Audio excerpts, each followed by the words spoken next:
Boa noite para todos nós, sejamos todos muito bem-vindos a mais uma atividade da nossa Conferência Espírita do Paraná do ano de 2026. Logo que nós tivemos o encerramento do século XX, houve a tentativa de descobrir quais teriam sido as obras mais importantes produzidas no movimento espírita durante todo o século. É uma tarefa difícil, porque foi um período em que Chico Xavier trouxe um conjunto de obras espetaculares, foi um período em que nós tivemos a produção de Ivônio do Amaral Pereira, tivemos uma larga contribuição de vários autores encarnados também durante esse período. Escolher não era muito fácil, mas se decidiu fazer uma eleição em que as principais lideranças do movimento espírita teriam a chance de dizer quais seriam as obras interpretadas como sendo as mais importantes produzidas. Essas lideranças, elas votaram, elas elegeram qual seria seriam as obras mais importantes, e se elencou as 10 obras mais importantes produzidas dentro do movimento espírita do século XX. Entre essas obras, 9 delas são obras que têm como autores brasileiros. Só tem uma obra que é de um estrangeiro. A obra mais importante que nós teríamos produzido durante este período, vera ora. A obra mais importante foi escolhida como sendo o livro Nosso Lar, de André Luiz. A segunda obra mais importante, a obra Paulo e Estevão, de Emmanuel. Terceira obra mais importante, Parnaso de Além Túmulo, a primeira obra escrita por Chico Xavier. A quinta obra mais significativa foi a obra Memórias de um Suicida, de Dona Ivone do Amaral Pereira. Sexta obra mais importante, o livro chamado A Caminho da Luz, de Emmanuel. Sétima obra mais importante, apresentada nesse contexto, O Espírito e o Tempo, de Herculano Pires. Oitava obra mais significativa foi o livro Há 2000 anos, de Emmanuel. Nona obra mais importante, Evolução em 2 Mundos, de André Luiz. E a 10ª obra, não menos importante, porque estamos falando das 10 obras mais significativas, o livro chamado Missionários da Luz, de André Luiz. Eu sei, eu pulei uma, né? Eu pulei a número 4. Mas é justo que eu tivesse pulado, porque eu disse que 9 eram feitas por brasileiros e uma foi produzida por um estrangeiro, que foi a 4ª obra mais importante produzida no movimento espírita no século passado. Essa obra é de um francês, que se chama Léon Denis, e a obra é sua obra-prima, cujo título é O Problema do Ser e do Destino. O nome da obra não é O Problema do Ser, Destino da Dor. A obra, quando foi produzida em francês, o título dela era O Problema do Ser e do Destino. Não tinha parte da dor. Somente nas últimas edições dos anos de 1926, 27, 28, é que essa mesma obra foi mudado o título para O Problema do Ser, do Destino e da Dor. Por isso que a gente trata essa obra com esse título, mas originalmente não era essa a apresentação que nós tínhamos nas primeiras edições.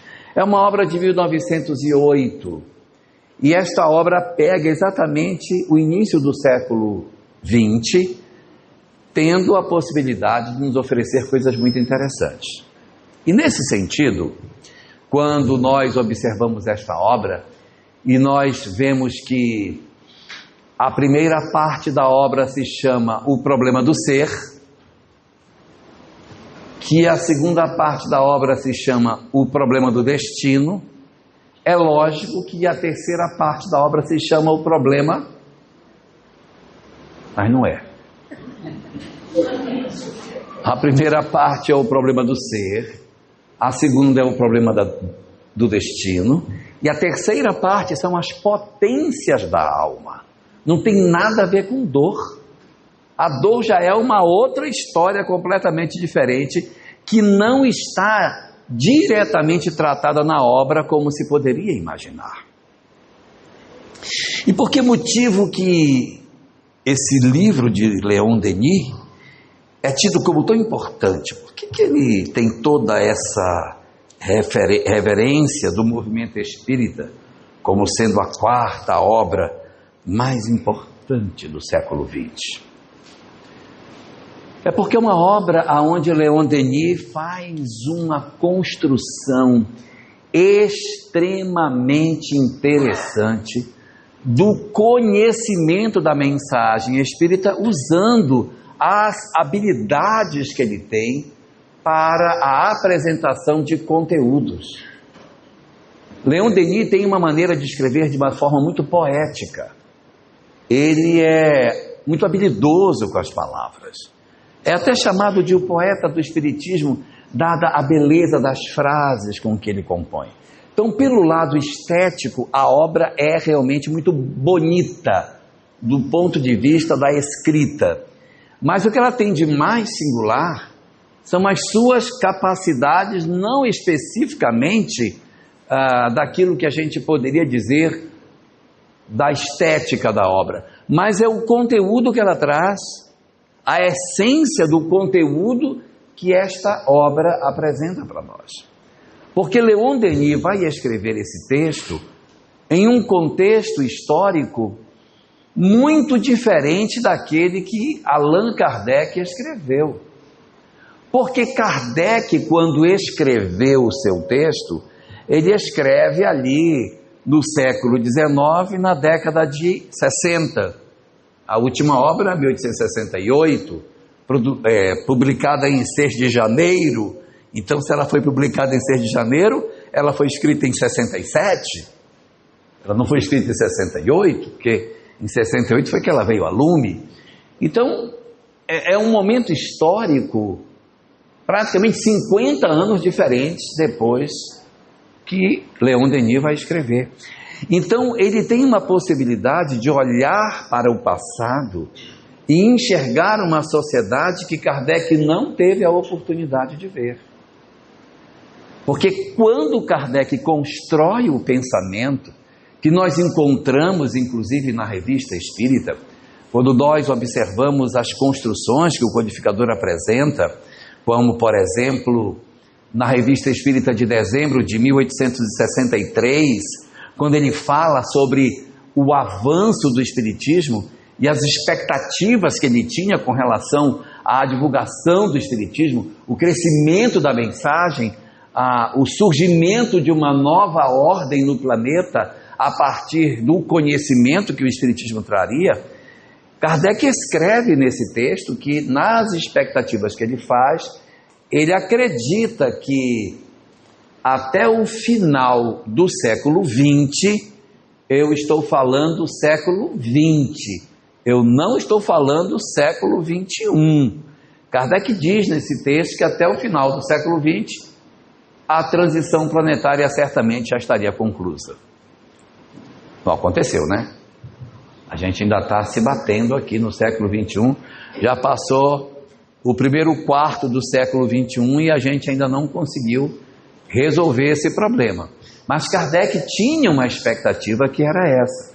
Leon Denis vai assistir o avanço do materialismo no mundo, vai assistir o esmagamento dos valores espirituais na segunda metade do século XX e o processo do aprisionamento da fé, do abandono das crenças a partir de uma leitura ateísta que vai dominar o pensamento do Ocidente na segunda metade do século XIX e acenar para o mundo que o homem do século XX seria muito mais feliz, porque seria um homem que não estaria ligado às religiões. Sim. Os pensadores do século XIX, eles em grande parte eram favoráveis à ideia de que a religião deveria ser banida do pensamento humano. Por quê? Porque entendiam esses homens que a religião foi um grande mal para a humanidade. E de fato, se a gente for olhar do ponto de vista estritamente sociológico, as religiões fomentaram muitas guerras, né? Guerras, violência, tirania. Em nome da fé se cometeu muitos abusos, muitos excessos. Então, exatamente pelo fato de nós termos construído uma sociedade com tanta violência em nome da fé, no século XIX, nós caímos na interpretação de que sem fé iria ser melhor. E se nós formos olhar na história, realmente a maior parte, para não dizer a totalidade, dos grandes pensadores do século XIX eram todos eles ateus. Queriam a desconstrução da fé. E nesse sentido, Joana de Ângeles, na obra A Libertação do Sofrimento, no seu capítulo 2, ela diz que nessa virada do século XIX, em que a humanidade faz esse recuo na relação dela com a fé, em que a criatura humana decide romper o fio da crença para tentar a construção de uma sociedade mais feliz, Joana de Ângeles diz: era legítimo que o século XIX combatesse o fanatismo, porque o fanatismo nunca foi bom. Era razoável que se fizesse isso, está correto. Mas o século XIX não combateu só o fanatismo. Ele combateu o fanatismo e estava certo, mas ele combateu também a religião. E aqui começa algumas questões que nem sempre as nossas escolas nos contam do que aconteceu. Mas quando houve a Revolução Francesa, 1789, a gente fala muito da queda do poder político da época, a decapitação dos reis da França, a implantação do regime do terror de Robespierre. A gente vai muito por esse lado mais político e não enxerga as transformações sociológicas e religiosas que aconteceram nesse período. Porque foi exatamente nessa virada de consciência que aconteceu que nós fizemos a ruptura com a fé nessa época. Foi ali na Revolução Francesa que se decidiu caminhar sem Deus. Pouco se fala, mas quando houve a Revolução Francesa, todas as propriedades da igreja passaram para a mão do Estado. O cristianismo foi banido da França. Na Catedral de Notre-Dame, uma nova religião foi pregada, chamada culto à razão. Então houve, na verdade, não só uma perseguição ao aspecto político, mas houve também uma perseguição aos poderes religiosos da época, em que os sacerdotes franceses, católicos daquele período, foram perseguidos e mortos, cortados em pedacinhos, dentro das naves das próprias igrejas em que eles pregavam. Foi ali, naquele momento, que aconteceu uma fratura na história, e nós decidimos caminhar distantes da fé. Esse movimento, ele iria se consolidar na segunda metade do século XIX, em que boa parte desses pensadores iriam desfraudar a ideia de que o fanatismo religioso era um problema e que as religiões também eram um problema.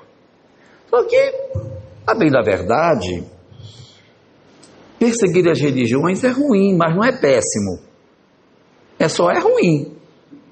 Por que não é péssimo? Porque a gente pode viver sem religião. Dá para viver sem religião. Mas é difícil, mas dá. Só que o erro que Joana de Ângeles aponta na obra A Libertação do Sofrimento é que se perseguiu o fanatismo, se perseguiu a religião, que é um problema, mas se perseguiu também uma coisa que nunca se poderia ter perseguido: se perseguiu a espiritualidade da criatura.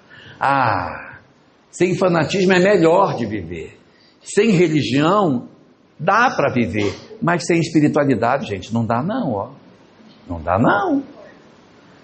Sem eu compreender, não importa a fé, não importa ter uma religião, importa compreender que existe uma vida além da matéria, importa compreender a imortalidade da alma, importa compreender. Eu posso não ter rótulo, eu não preciso ter rótulo para dizer que eu tenho uma crença, eu não preciso, mas é fundamental que a criatura humana tenha a leitura de que ela não é somente corpo, que ela não é somente aquilo que ela vê no espelho. Nós não somos simplesmente a imagem que o espelho nos mostra, nós não somos isso. E o que aconteceu com a humanidade nessa virada do século XIX, entrada no século XX? Nós fizemos uma ruptura muito grave, nós nos desconectamos da fé, promovemos um afastamento imenso nas nossas relações com a crença e decidimos: a nossa sociedade será uma sociedade muito mais feliz, porque será uma sociedade sem Deus. Nem preciso dizer que deu errado, né? Nem preciso dizer.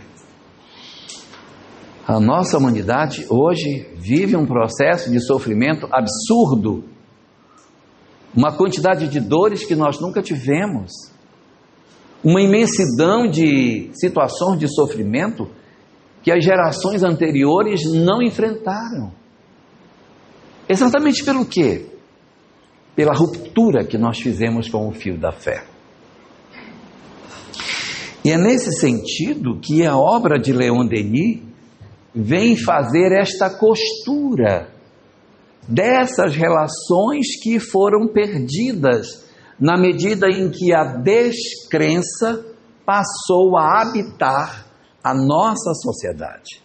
Nós estamos assistindo um processo progressivo de afastamento da criatura humana das relações com a crença. A sociedade científica, ela vem experimentando um avanço progressivo da negação de tudo aquilo que é espiritual. Observemos o quanto que a ciência do século XX, do século XIX e agora do século XXI, ela luta para negar as coisas que são espirituais. Mas por que motivo que a ciência tem tanta birra da religião? Que implicância, que custa? Custa porque a religião perseguiu muito a ciência durante muitos anos. Então a ciência tem medo da religião. A verdade é essa. A filosofia tem medo da religião. Então é melhor que a religião fique naquele quadradinho lá, no canto do fantástico, no canto do miraculoso, mas ela não adentre o ambiente científico, porque nós não queremos dar a ela asas novamente. E a religião com asas vai fazer as mesmas coisas do passado. Então nós precisamos fechar as portas para que isso não aconteça novamente. Só que a humanidade vive um processo de sofrimento muito grande. Nós estamos vivendo um período de adoecimento terrível. As nossas taxas de suicídio nunca foram como as de hoje. Nossas taxas de adoecimento mental nunca foram como as que temos hoje. A gente acha que está mais ou menos bem, porque boa parte de nós estamos medicados com aquele remedinho. Toma só uma bandinha para dormir, uma outra quando está nervosinho. Agora imagine se todo remédio tarja preta fosse suspenso por 1 ano em toda a face do planeta. O que aconteceria com a humanidade se isso viesse a acontecer? Então nós nem sabemos o quão doentes nós estamos, porque nós estamos assim doentes medicados. Agora nós doentes sem medicação ia ser um horror. Ia ser um horror. Só que problemas nós sempre tivemos. As gerações anteriores, dos séculos anteriores, viveram pandemias, fome, guerra, tsunamis, secas. Elas viveram. Como é que elas sobreviveram a tudo isso? Elas deveriam ter alguma coisinha que fazia com que elas conseguissem superar os momentos críticos que a vida possuía. E esse instrumento que as gerações anteriores tinham chamava-se fé. Quando nós fizemos a ruptura com a fé, nós decidimos caminhar sozinhos, nós decidimos caminhar achando que éramos suficientes para encontrar por nós próprios a nossa felicidade. Deu errado. Deu errado e a gente de certa forma percebe que isso deu errado na medida em que nós notamos que nós não conseguimos resolver os nossos problemas. E o que aconteceu com a humanidade? A humanidade antes, quando ela tinha fé, ela imaginava que havia uma felicidade futura, que Deus poderia dar a nós uma felicidade no amanhã. Então eu dizia, não, eu estou aqui doente, mas Deus está vendo, e Ele está fazendo tudo que pode. Se eu merecer a cura, Ele vai me dar. Se alguém morria, morreu, foi para o reino dos céus, está com Deus. Então havia muito conforto na fé que se tinha, mesmo que se queira chamar, era uma fé cega, era uma fé dogmática, é verdade, mas antes era do que não ela. E daquele período a gente tinha força para superar as nossas dificuldades. O que aconteceu na atualidade? Essa ideia do amanhã, ela sumiu. Como nós somos hoje muito ligados ao mundo material e a descrença tomou conta da nossa sociedade, as nossas expectativas de felicidade vieram todas para o presente. Nós estamos todos preocupados com a nossa felicidade aonde? Agora. Então eu tenho que ser feliz, não é amanhã, é agora. Então eu tenho que ter todo o dinheiro do mundo, eu tenho que ter toda a riqueza do mundo, a minha casa tem que ser a mais bonita, o meu carro tem que ser o mais bonito, o meu marido, se é que isso é possível, ele tem que ser bonito, entendeu? Então, a pessoa não quer envelhecer, ela vai para a academia porque ela tem que estar com o corpo totalmente jovem. Eu não estou dizendo que a gente não deva ir para a academia, deve, é importante fazer exercício, para garantir a massa muscular, senão quando a gente ficar velhinho na minha idade já nem levanta mais, não tem músculo para carregar o corpo para cima, tem que botar um guincho na casa para poder levantar, e a gente precisa fazer exercício para manter a saúde do corpo, mas não é bem isso que as pessoas estão querendo hoje, elas querem um corpo perfeito, não quer envelhecer, quer fazer 80 com um corpinho de 20, daqui a pouco o povo está fazendo um transplante de cabeça, pega a cabeça velha, bota num corpo novo para ter um corpo saudável sempre. Isso é problemático, por quê? Porque nós trouxemos todas as expectativas para o presente, pela ruptura que nós fizemos com as questões do passado. No livro Obras Póstumas, no capítulo 31 da segunda parte, eu falo 31, mas não é 31 porque não tem numeração, é porque eu me dei o trabalho de contar um por um. Se você for contar 1, 2, 3, 4, 5, no capítulo 31 da segunda parte, há uma mensagem recebida no dia 26 de abril de 1866. É uma mensagem longa chamada Regeneração da Humanidade, e que é uma mensagem incrível sobre o período da transição planetária. Essa mensagem dá muitas dicas do que aconteceria durante a transição. E há um parágrafo dessa mensagem, vocês podem contar em casa quando chegarem, é o parágrafo número 21.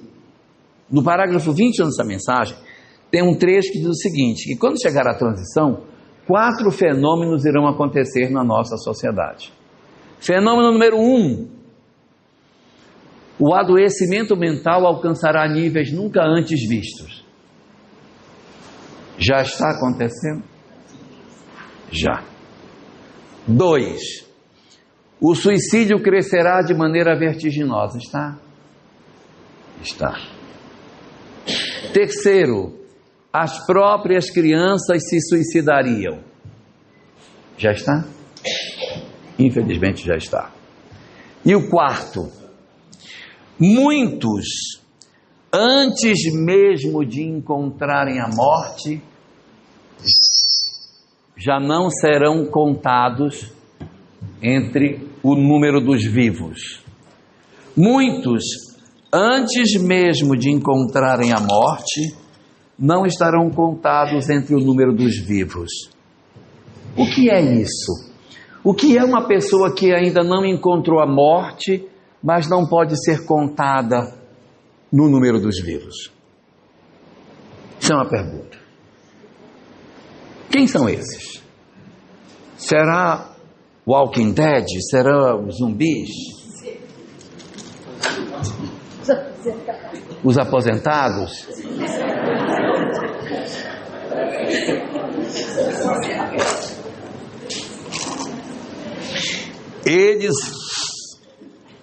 Eles ainda não morreram, mas não podem ser contados no número dos vivos. Então deve ser gente que está viva, mas age como se estivesse morta. Quem seria? Os viciados, o povo da Cracolândia. Eles ainda não morreram, mas eles agem como se não tivessem mais vida. Mas não são só eles, tá? Existem pessoas que vivem um estado de depressão muito profundo, em que elas já desistiram de viver. Elas vivem dentro do quarto, elas não saem mais, elas não querem ver a luz, vivem trancadas, não tomam banho, não escovam os dentes, não se cuidam. Essa, inclusive, é uma grande indicação quando alguém tem em casa alguma pessoa que tem depressão, ficar prestando atenção nela. Você sai para trabalhar, ela está com uma roupa, se você voltar à noite e ela estiver com a mesma roupa, preste atenção, que a pessoa está em crise. O indivíduo em crise, ele tem a tendência de não ter o chamado autocuidado. Aí você tem que prestar atenção nele. Voltou, está com a mesma roupa, você vai dar um beijo, está azedinho. Desconfie que ele está em crise. Tá? Desconfie que está em crise. Então essa perspectiva disso tudo mostra que esse fenômeno ele está acontecendo. Essa nossa etapa do período da transição planetária indica claramente que esses sinais já estão em curso. É por isso que a obra de Leon Denis ela é tão importante, porque ela decide olhar para esta realidade e apresentar alguma coisa que possa ajudar a humanidade a sair desta condição. O que, meu Deus do céu, você pode oferecer para uma pessoa que está num estado dessa ordem, de desinteresse pela vida material, mergulhado na dor que a gente tem, é depressão, é ansiedade, é síndrome do pânico, é ideação suicida, é automutilação, é vazio existencial. São vários fenômenos acontecendo hoje.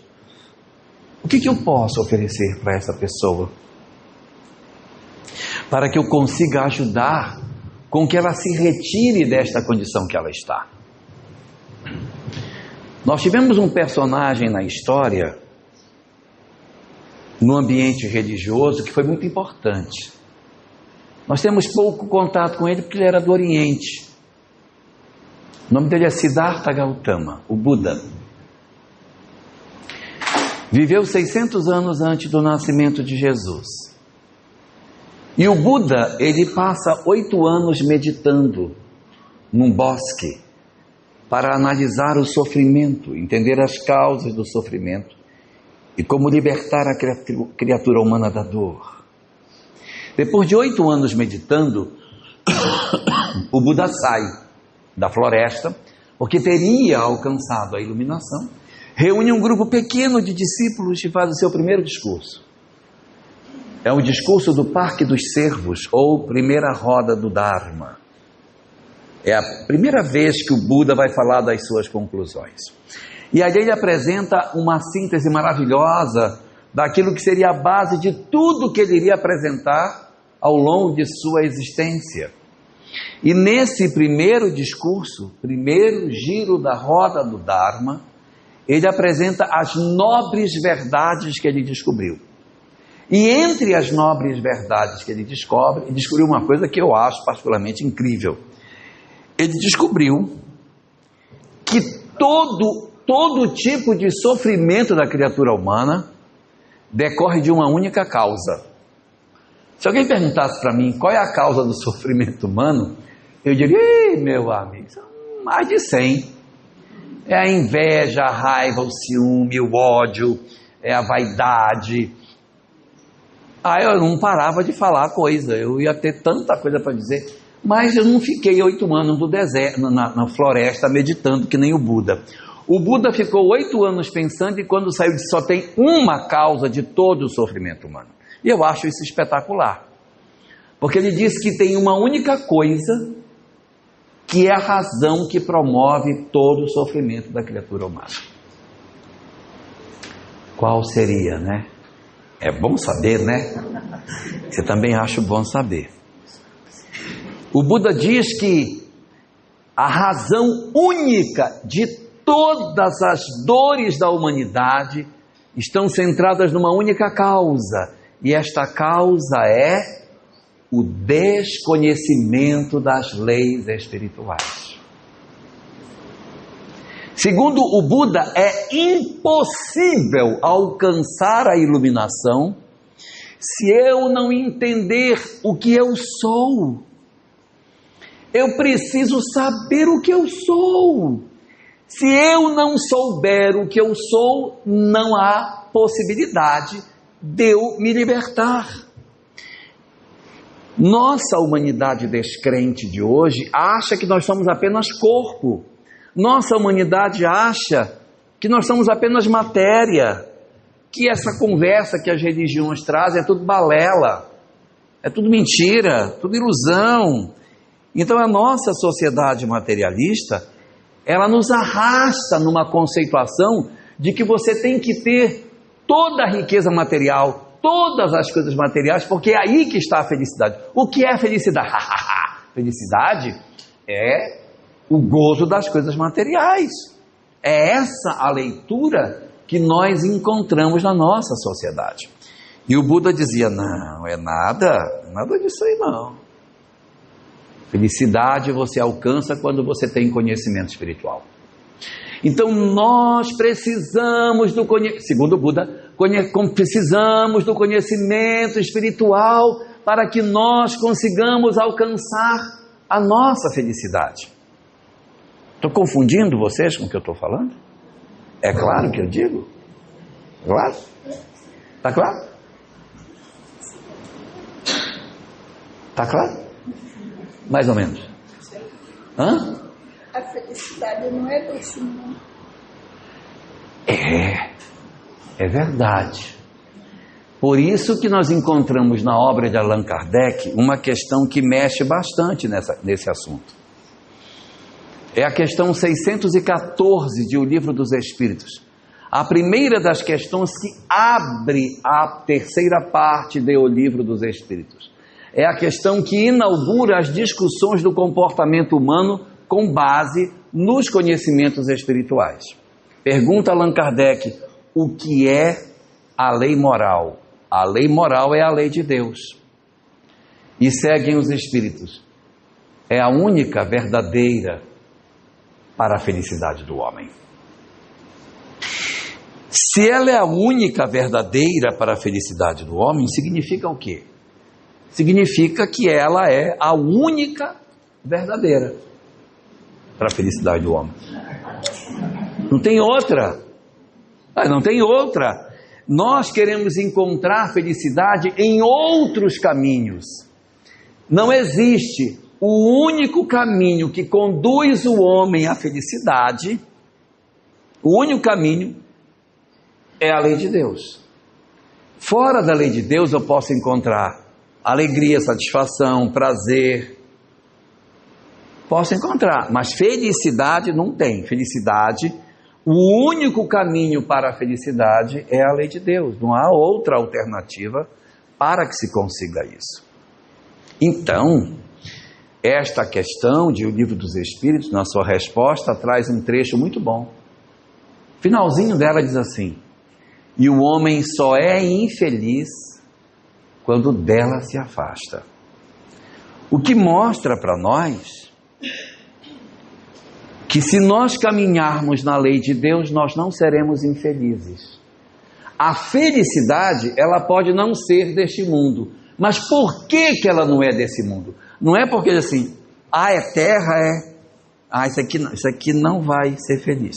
Marca aí que aqui ninguém vai ser feliz. Não. Nós não somos felizes na terra, não é porque aqui é a terra, é porque a única maneira de sermos felizes é vivendo a lei de Deus. Se você viver a lei de Deus, você é feliz. O nosso problema é que a gente não vive. Se eu não viver a lei de Deus, não tem como ser feliz. Existem muitas pessoas que chegam a fazer um raciocínio bastante interessante sobre a lei divina. E dizem assim, olha a lógica da criatura. Ora, se Deus é justo e bom, e todos nós seremos felizes, isso é fato, Deus é justo e bom, e o nosso destino é a felicidade, por que Deus já não adianta essa felicidade logo agora? Porque se eu vou ser feliz amanhã, por que não entrega logo aqui, dá um vale, um adiantamento? Ele não é justo e bom? Então faz o seguinte, me dá um trem, um pouquinho, uns 10% só, da felicidade para eu ter um pouquinho mais de motivação.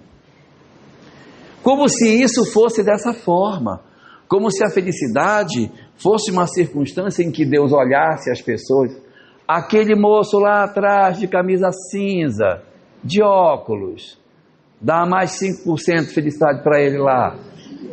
Não é assim. Não é assim.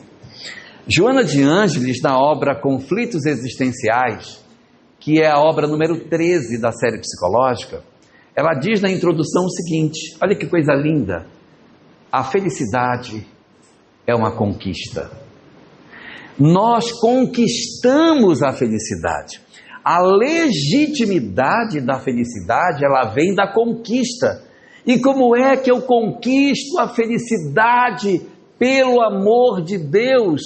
Qual é a condição que eu preciso viver, Ana Júlia, para que eu possa efetivamente entender que eu esteja conquistando a felicidade? A conquista da felicidade é resultado de uma condição: aproximarmos-nos da lei de Deus. Então, quanto mais eu me aproximo da lei de Deus, mais feliz eu sou. E quanto mais eu me distancio da lei, mais infeliz eu me torno. Percebe? Quanto mais eu amo, quanto mais eu experimento o amor, tcharam, mais chance de ser feliz eu sou. E quanto mais eu me distancio do amor, mais infeliz eu me torno. E às vezes nós queremos dizer assim: ai Senhor, eu queria tanto ser feliz, queria tanto ter aquela condição dos espíritos superiores, aquela coisa linda, aquela paz maravilhosa no coração. Mas eu não queria isso para todo mundo não, porque tem aquela pessoa antipática que eu conheço, aí tem tanto ódio dela, eu queria que ela não. Eu queria que só eu tivesse. Gente, não tem como. Porque o que promove a felicidade é o amor. Quando eu tomo a decisão de não viver o amor, eu automaticamente estou me inscrevendo para ser infeliz. E aqui quero dizer para todos, para não deixar as coisas mal entendidas, que eu estou me referindo à infelicidade, eu não estou me referindo a sofrimento. Porque os Espíritos não dizem, aquele que segue a lei de Deus não sofre. Ele está dizendo que aquele que segue a lei de Deus não é infeliz. Não é isenção de sofrimento. É isenção de infelicidade. É claro para todos a diferença entre sofrimento e infelicidade? Vou dar um exemplo. Uma mulher em trabalho de parto está sofrendo ou não? Sofrendo? Está infeliz? Essa é a diferença entre sofrimento e felicidade. Viver a lei de Deus não vai evitar o sofrimento, vai evitar a infelicidade. Para ser mais claro, personagem Alcione da obra Renúncia, sofreu muito. Foi infeliz? Não. Por quê? Porque o sofrimento está na existência, está na vida do corpo, está nas circunstâncias físicas, e a infelicidade está na alma. A infelicidade está dentro de nós, não está no corpo físico, está nas condições que o espírito possui. Então, na medida em que nós vivemos a lei de Deus, nós temos muito mais condição de nos libertarmos do nosso processo de sofrimento. É isso que o Buda coloca lá atrás. Se eu tiver o conhecimento espiritual para poder fazer o bem. Porque sem o conhecimento espiritual eu me atrapalho, sabe? Eu acho que eu sou apenas corpo, eu não entendo o que eu sou, aí eu me apego às coisas materiais, faço besteira, tenho raiva, tenho ódio das pessoas, eu trapaceio, quero ficar rico. Eu faço muita besteira, porque como eu acho que eu sou apenas corpo, eu quero a felicidade do corpo físico, eu quero as alegrias que o mundo material possa me oferecer.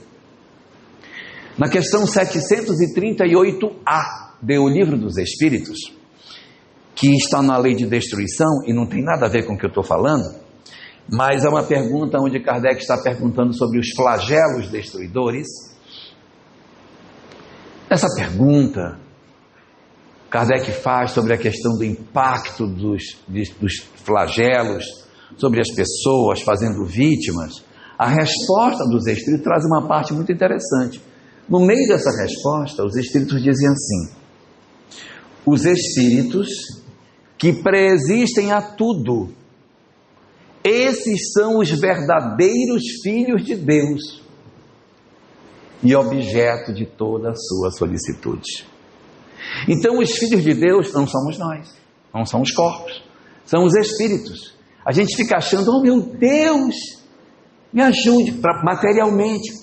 O que Deus quer é a nossa felicidade enquanto espíritos que somos, e não a felicidade dos nossos corpos. Se for necessário que o homem chore para que o espírito possa sorrir, ótimo. O que não é da lei de Deus é fazer com que o homem sorria para que o espírito chore. Isso está fora da lei de Deus. A lei de Deus está preocupada com a felicidade espiritual, que é uma felicidade perene. A felicidade do corpo, essa vai passar. Inclusive os espíritos dizem isso na resposta, assim: já os corpos, ora os corpos.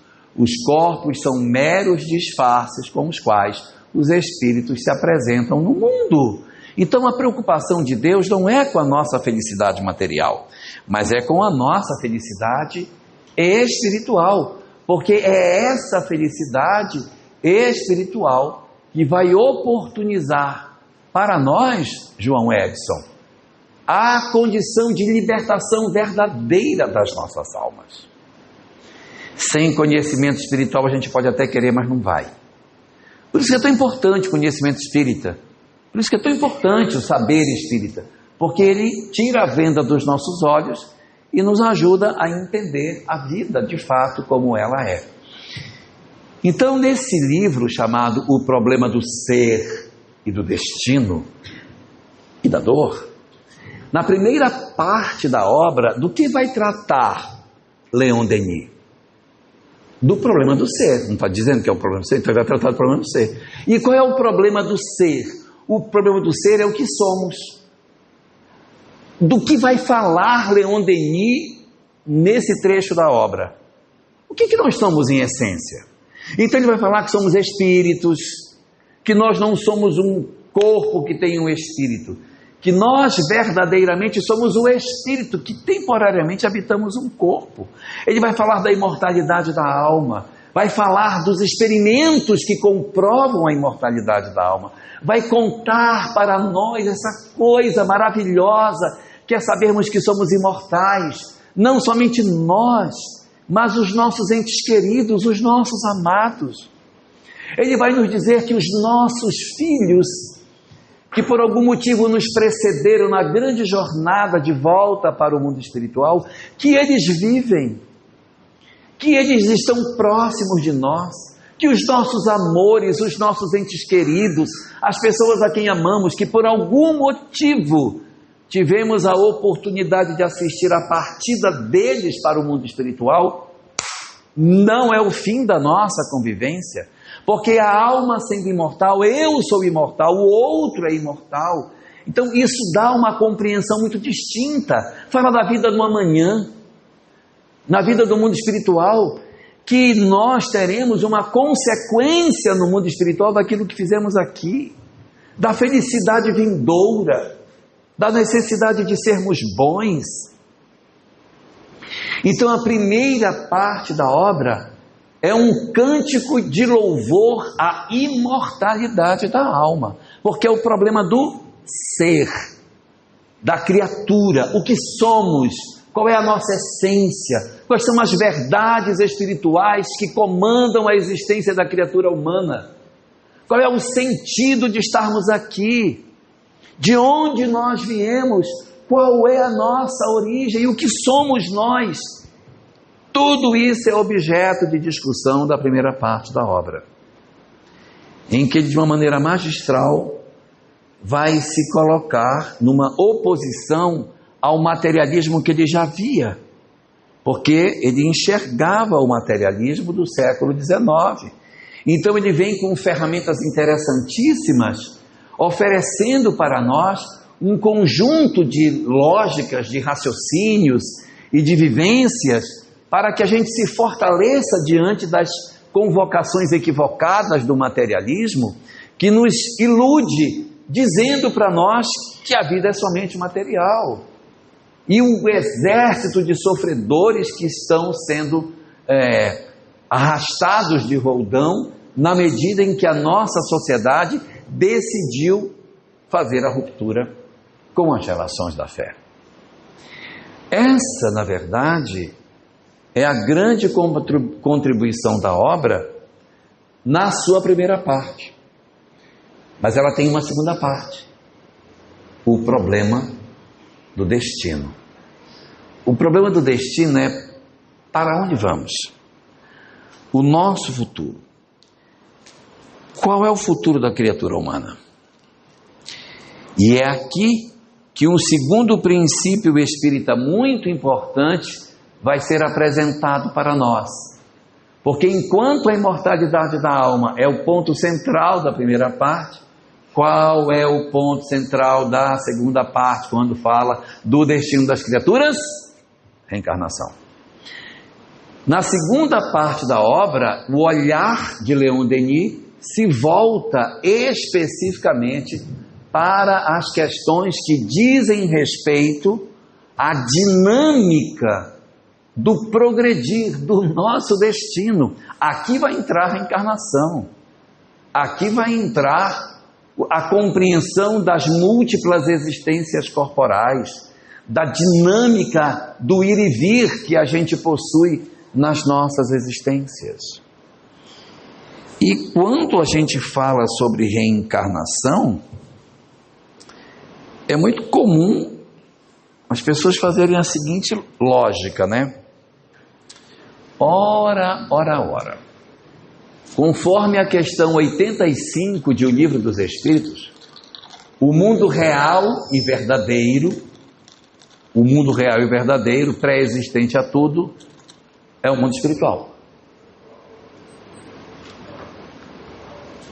Lá está a vida verdadeira. Essa vida aqui não é a vida verdadeira. A vida verdadeira é de lá. Se a vida verdadeira é aquela, no mundo espiritual, e nós sabemos que os espíritos podem evoluir no mundo espiritual, que podem, Dá uma olhada no André Luiz, no primeiro capítulo do Nosso Lar.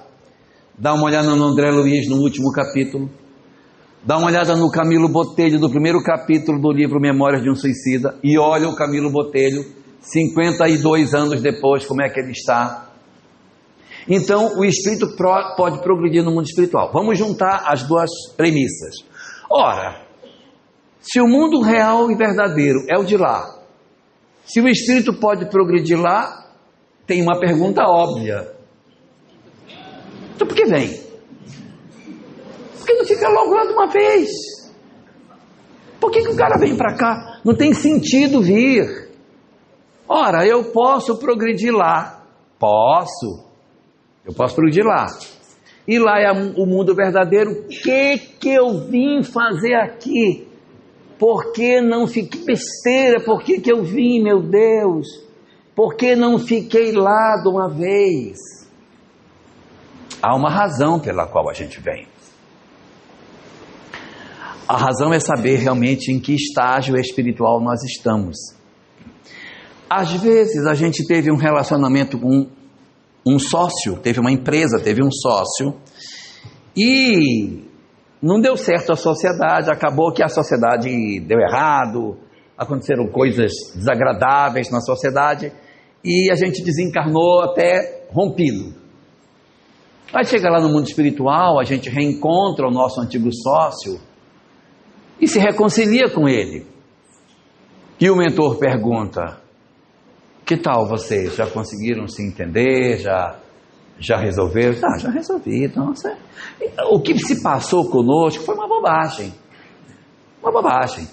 O fato de ele ter me roubado na empresa não é nada. O fato de ele ter me jogado na miséria, de eu ter passado fome, também não é problema. Não ter dinheiro para comprar remédio para os meus filhos, a gente já se entendeu. Isso aí está tranquilo. O fato dele ter depois levado a minha mulher com minhas crianças e ter me deixado sozinho. O fato dele ter conseguido um laudo de que eu era doente mental e ter me jogado no hospício. Depois ter me visitado com um bolo envenenado e ter me matado. Está tudo resolvido. Nós já nos... isso aí é coisa da vida material. Nós já somos tranquilos. Tem certeza? Tenho certeza. Se você tem certeza, então vem para cá. Passa para o lado de cá para saber. Porque do lado de lá o ego nos trai. Nós achamos que vencemos quando a gente não venceu. A melhor forma de saber se a gente venceu é do lado de cá. Porque durante o processo reencarnatório, nós vamos experimentar um fenômeno muito importante para a reencarnação, que é o esquecimento do passado. O que é o esquecimento do passado? Tem um véu. O que é um véu? Um véu é um véu, né? Que você olha, mas você não enxerga, mas quase enxerga. Reparem que não tem nenhuma obra da literatura espírita assim. A pessoa então reencarna e tem a parede do esquecimento. Não existe parede do esquecimento, é véu. Então a gente entrevê as coisas para que a gente consiga saber se nós vencemos determinados dramas da nossa vida ou não. Resultado: eu preciso dessa experiência para saber quem eu sou. É tão bonito ver o André Luiz lá no nosso lar, tão bonito o progresso dele. Vem para cá, colega. Vem pagar boleto, vem.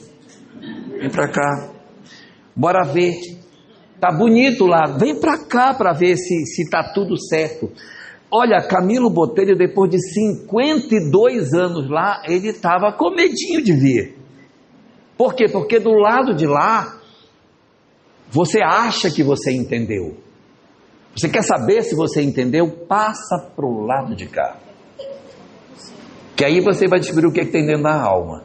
Se do lado de cá você conseguir se harmonizar com as pessoas que você disse que perdoou, é porque realmente, parabéns, funcionou. Aquele sujeito que foi sócio que roubou, levou a mulher, os filhos, etc., vai ser seu irmão. Tranquilo. Vai ser maravilhoso. Vem para cá. Quando eles renascem na condição de irmãos, eles terão a possibilidade de ter uma diferença entre eles. Exatamente por isso é que tem o véu do esquecimento. Porque se não tivesse o véu do esquecimento, gente, ia ser horrível. As famílias seriam um negócio horroroso, né? Ia ser uma coisa linda. A filha ia chegar para tomar café da manhã, sentar na mesa, ia se servir. Mamãe, estava ali no quarto lembrando do dia que a senhora jogou o querosene na minha rede, tocou fogo comigo dentro. E a mãe passando o café. Minha filha, mas você também me jogou no poço, né? Tem que lembrar disso também. É verdade. Não ia ter como a gente avançar. Nós temos que ter o esquecimento do passado para que a gente consiga resolver. Mas esse esquecimento do passado não pode ser uma parede. Porque se ele for uma parede, nós não conseguiremos avançar, Rita. A gente precisa obrigatoriamente ter algumas compreensões do passado. Não pode apagar tudo, porque se apagar tudo, apagou tudo. Não pode. A gente tem que entrever. Por isso que é véu. Eu vou quase que ver. Então, na segunda parte da obra, do que vai tratar Leon Denis?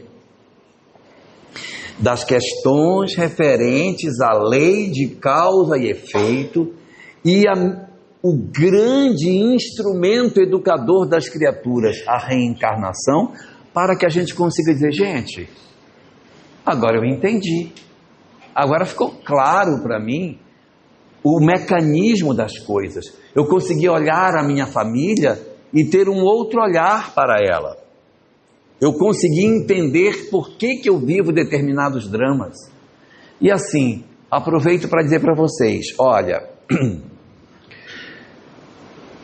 seria uma burrice muito grande da nossa parte, uma burrice espiritual sem tamanho, se nós nos apropriássemos do conhecimento espírita, que fala sobre reencarnação, laços de família, e nos conta que nós temos laços de afeto e temos laços de desafeto, e ficar fazendo medida em casa, esse é afeto, aquele é desafeto, esse aqui que é desafeto mesmo, porque o esquecimento do passado é exatamente para esquecer. Porque se fosse para lembrar, lembrava. Uma vez perguntaram para o Buda, por que a gente não lembra do passado? Por que a gente reencarna e esquece?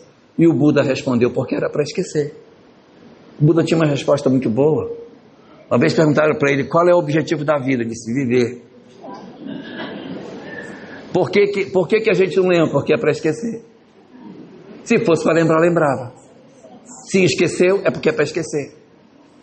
Por quê? Porque essa é a dinâmica da vida. Então as pessoas querem chegar na doutrina espírita e descobrir, gente, laços de família. Eu tenho amigos e tenho inimigos. Então na minha casa deve ter inimigos. Quem será? Minha mãe. Minha mãe é minha inimiga. Aí quer carregar o passado para o hoje. Isso é uma imensa bobagem. Isso é uma burrice enorme.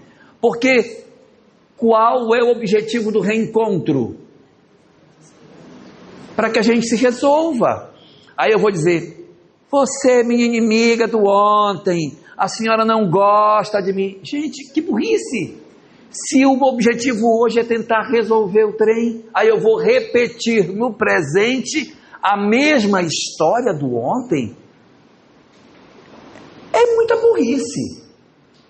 A gente não pode fazer isso. Nós temos que, diante do conhecimento espiritual que se tem, dizer, isso eu não posso fazer. Porque se eu pegar esta via, vou fazer uma besteira enorme. Então eu preciso ter uma visão diferente, preciso fazer uma história nova. Quando eu percebo, gente, essa pessoa aqui eu tenho dificuldade, então eu me aproximar mais dela para tentar resolver. Estou sendo claro no que eu estou dizendo?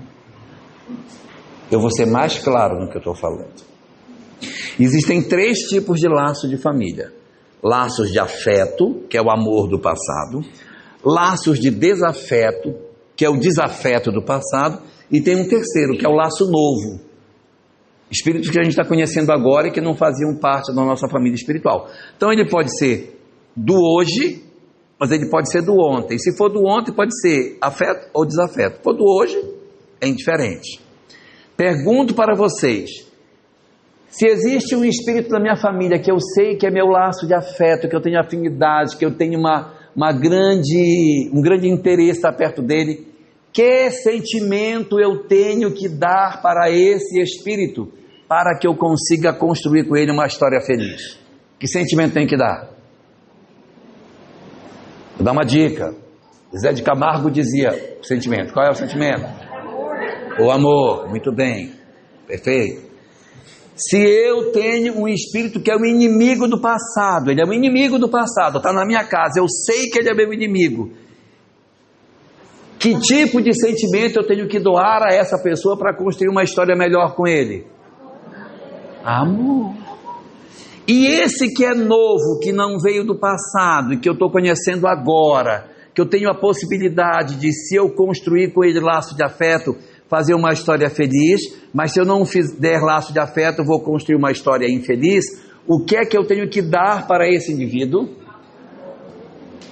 Muito bem. Se o remédio é o mesmo, independente da doença, não precisa fazer diagnóstico.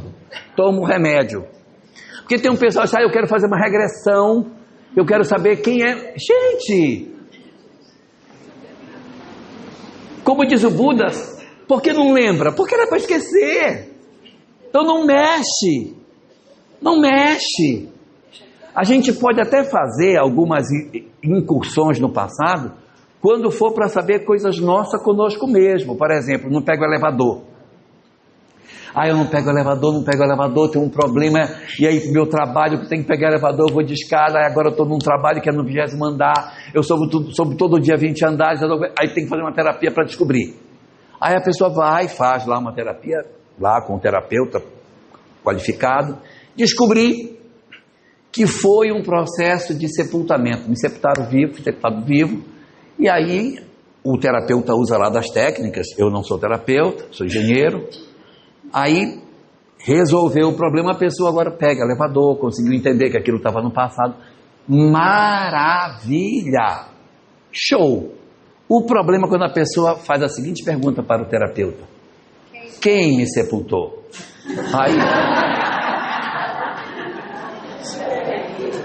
Aí acabou. Aí é o fim do mundo, porque não é isso para fazer. Não interessa.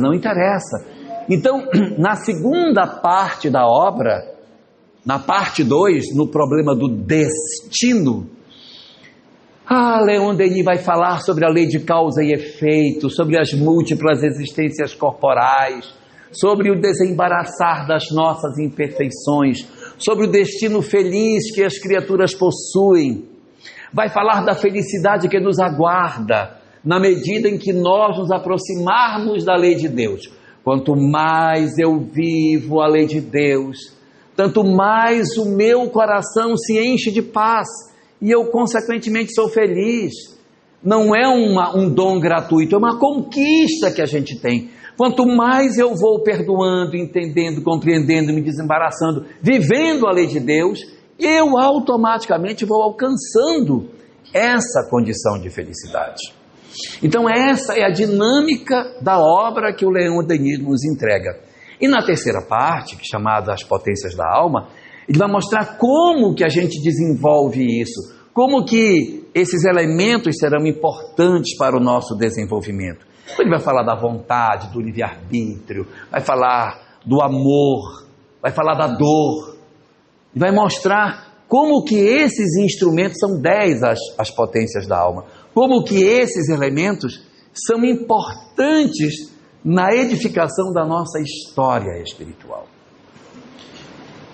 E o mais bonito de tudo isso é a descoberta de que a felicidade não está no fato de nós fazermos obras grandiosas no planeta. Muitos de nós queremos deixar um rastro de luz em função das obras que nós praticamos na humanidade. E a literatura espírita nos diz que não é aí que está a verdadeira iluminação. Que a verdadeira iluminação está na intensidade do amor que eu ponho nas coisas que faço. Não está na largueza do que eu realizo, mas na profundidade daquilo que eu entrego. Não sei se é claro o que eu falo. Não é em fazer muitas coisas, é a entrega que eu tenho naquilo que eu posso fazer. Eu fico pensando em Jesus, sabe?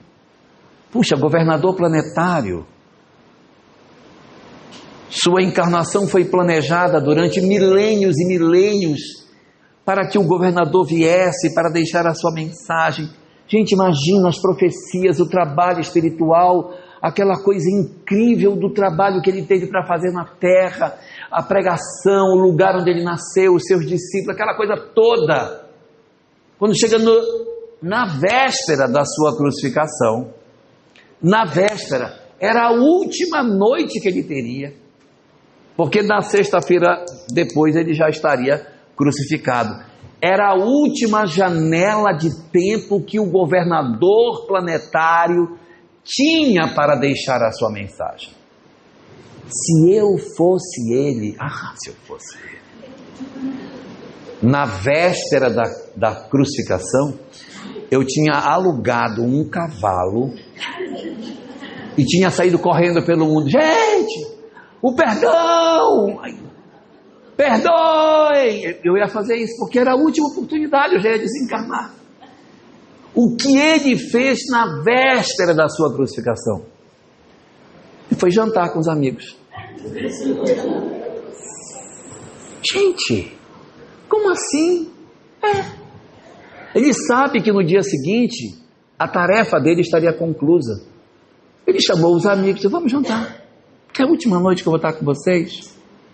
E eu quero falar umas últimas coisas. Então não é a largueza do que se faz, é a intensidade do amor que você coloca nas coisas. Vamos dar uma olhada em Alcione na obra Renúncia. Qual é o trabalho gigantesco que Alcione faz? Nada. Não tem. Do que se ocupou Alcione? Da mãe, do pai, da irmã, do irmão, daquela madrasta, que Deus a tenha.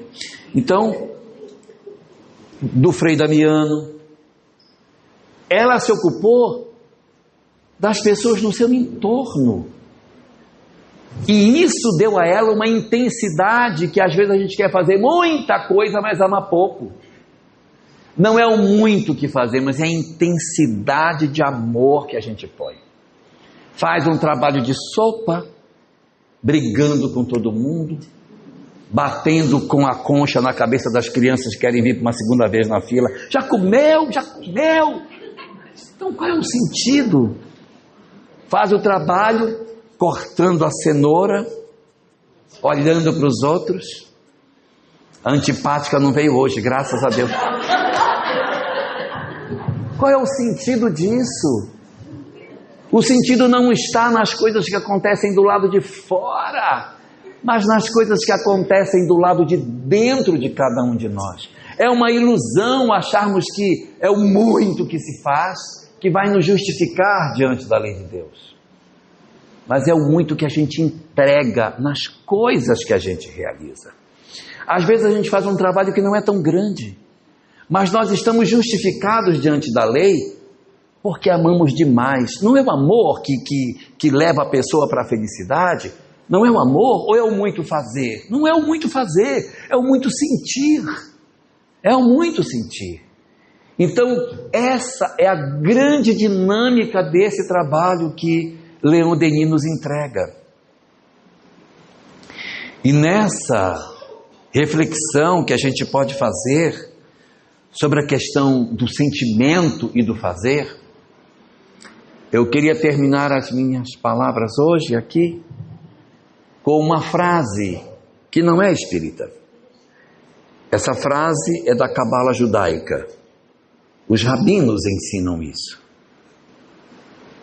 E na Cabala judaica existe um pensamento que se nada do que eu falei ficar, se ficar essa frase da Cabala, eu já me dou por satisfeito. Dizem os rabinos, as grandes almas não são conhecidas por realizarem grandes obras. As grandes almas não são reconhecidas por realizarem grandes obras. Elas são conhecidas por colocarem grandeza nas pequeninas coisas que fazem. Cuidemos em casa, no silêncio dos nossos lares, dos nossos familiares, que são a tarefa mais importante que nós viemos realizar. É o que nós temos de mais gigantesco para promover durante a nossa vida física. É a nossa convivência com o círculo que o próprio Criador nos reuniu. Ali está os grandes desafios e as grandes oportunidades de crescimento. Que todo esse saber que a doutrina espírita nos entrega seja para que a gente consiga ressignificar os nossos lares, fazer as coisas de intensidade de coração, ainda que eu não consiga recuperar o outro. Eu consegui recuperar, mas eu me recuperei de mim mesmo, da minha indiferença, da minha mágoa, do meu desamor. Não consegui resolvê-lo, não consegui. Mas eu consegui retirar de mim as feridas que estavam na minha alma. Que a gente pense por esse caminho e faça tudo o que a gente puder no entendimento mais profundo do que eu sou, do que é o destino para onde vou, o que é a dor que me atravessa. Ou seja, entendermos em profundidade o problema do ser, do destino e da dor. Uma boa noite para nós. Muito obrigado.